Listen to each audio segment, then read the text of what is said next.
few weeks ago, I did a live gig and there was acoustic drums and the band asked me to do a multi-track recording. Now, the drummer was really good, drums were okay, and microphones were kind of bad. I only had one microphone for snare top. I couldn't mic the bottom of the snare, and also the kick drum was closed. There was no opening, so it sounded very loose and weak. Now in the room, it was fine because drums are really loud, but as I'm mixing it in Reaper, it doesn't sound like anything I would be proud of. So in this video, I'm gonna show you a drum mixing trick or 2 or 3 maybe that will actually transform your bad sounding weak drums into a very strong impactful sound. And by the way, you can also do that on your live console, not just in your DAW. Just in case you're watching on your phone, you might want to listen to this on headphones or studio monitors because you will not feel the bass on your phone speakers. This is drums with and without the tricks. Let's start with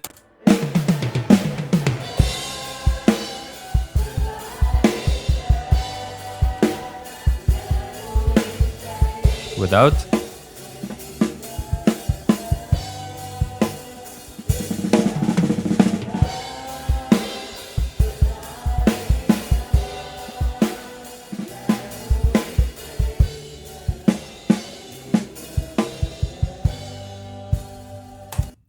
It's not just reverb, okay? I will keep the reverb out of it so you don't get distracted by it. And let's listen again.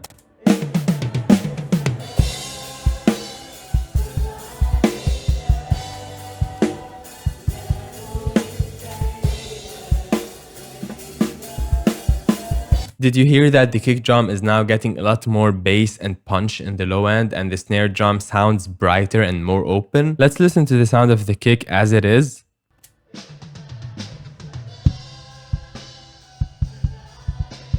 That's the raw sound. Some EQ and compression. Slightly better, but it's still very weak. So what I did is I got a signal generator. It doesn't need to be this, any one works. In Reaper, you have one called tone generator, this one. You set the frequency right here and you generate a sine wave right here. So here's the trick. I'm generating a 60 Hertz sine wave. You can generate at 50 Hertz if you want it lower. And that is going on all the time. Again, if you're watching on your phone, you will not hear this. But that's pretty annoying. I only want it to happen when the kick drum hits. So I put a gate on it and now it's gone because the gate is closed. And I side chain or I send the kick track to that gate. So when the kick hits, the gate opens and I get this burst of low frequency. This is the sine wave isolated.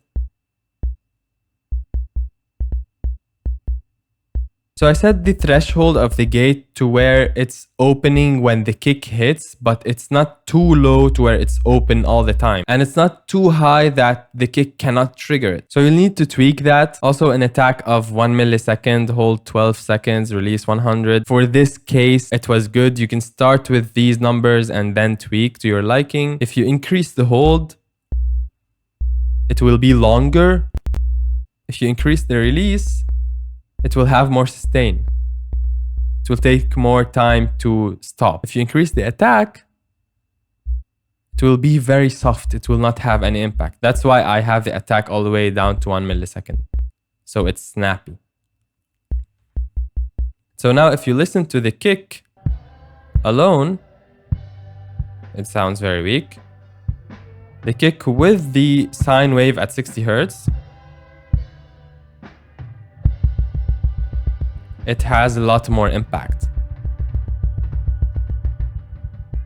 I still have 2 other tricks, but for live gig, I think this will be the most important to you because if the bass has no impact, your live sound kind of falls apart. So how can you do this on your live mixer? You have something very convenient, which is a signal generator. You'll go to the monitor section and oscillator, and let's say bus number 10 is empty. You're not using it for anything. So I'll select bus number 10 as the destination, and I will generate a sine wave at -18 dB, and the frequency will be 60 Hertz for the kick drum, or you can do 50 hertz if you want it lower. Then I'll generate. Now you don't see any signal here because I'm not connected to the mixer. So now I'll have a 60 hertz sine wave on bus number 10. You have two options right now. Either use the bus as it is, or you can plug it into another input channel and do this. If you choose to use the bus as it is, you'll go to the main tab and put it on the mono center bus if you have split your subs and mains, or you can put it on the main left right if you're just feeding a left right mix to your speakers. If you put it on the mono bus, make sure to send it at 0 dB. Now if you go to the gate section, a bus doesn't have a gate because it's not a normal channel. However, it does have a dynamics section, which is a compressor, but you can switch that compressor to an expander. And an expander with the ratio all the way up is what? It's a gate.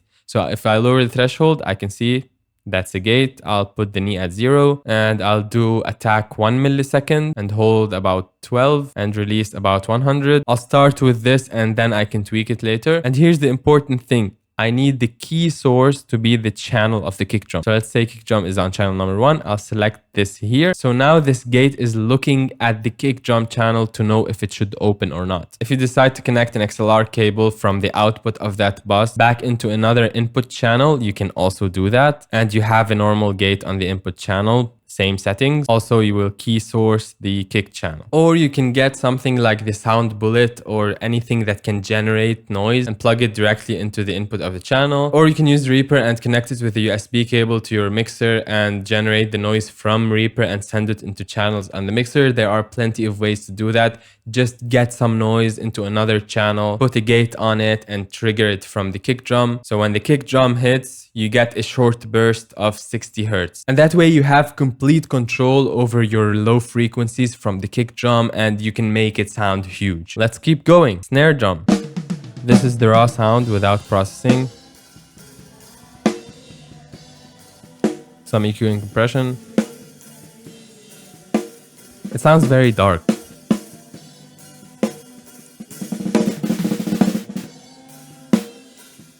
You can hear now. It sounds a lot more open. This is weird, okay? But it sounds good.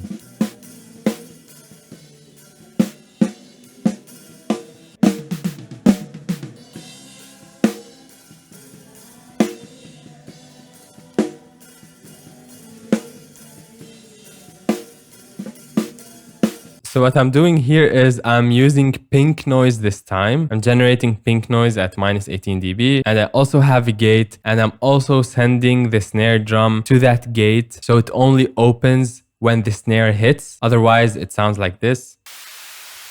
That's really annoying. And I also did an EQ on it because I don't want the full spectrum of the pink noise. I just want the high frequencies. That would be simulating snare bottom. It's a lot lower in level than the main snare sound.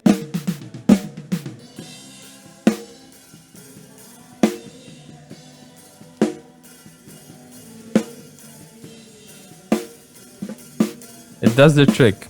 With a little bit of reverb.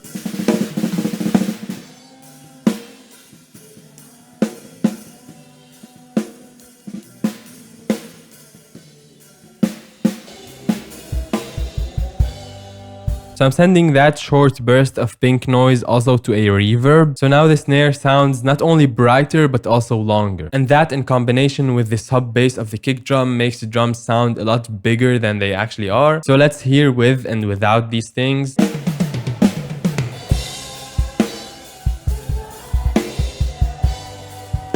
This is without. This is with.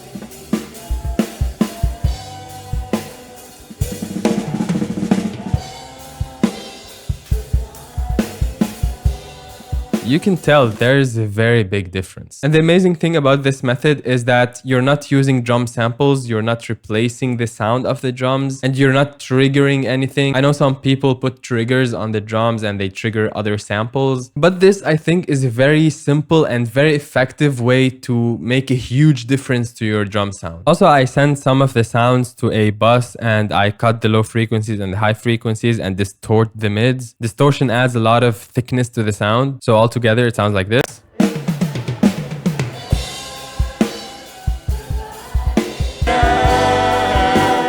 لا نريد شيء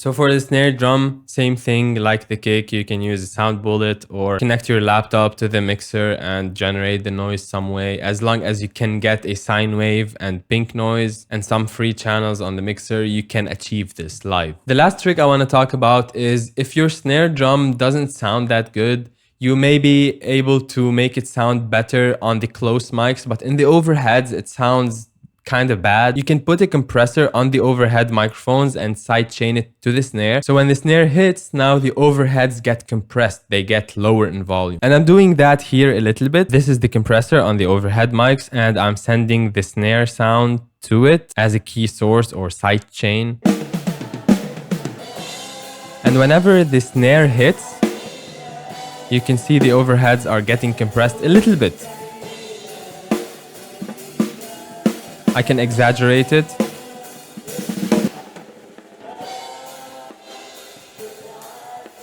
Every time the snare hits, you can see it's compressing the overhead a lot.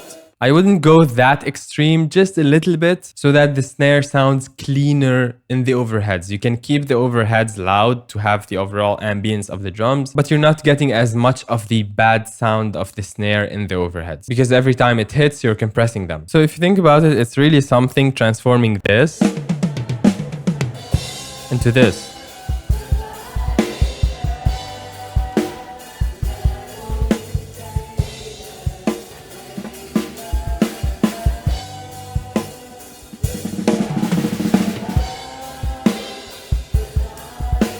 I added pink noise also to the kick drum, but I EQ'd it to a different frequency. So this is the extra higher frequency sound I'm getting for the kick drum.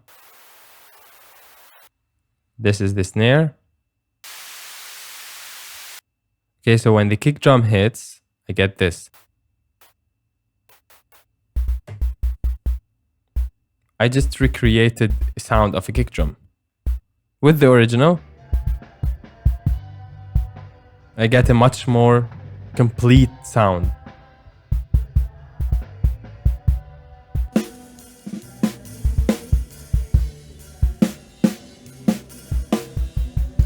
You don't have to do all of these things, just one of them, maybe the kick drum trick, will give you the most improvement in your sound, because in live gigs you really want to have strong, impactful bass.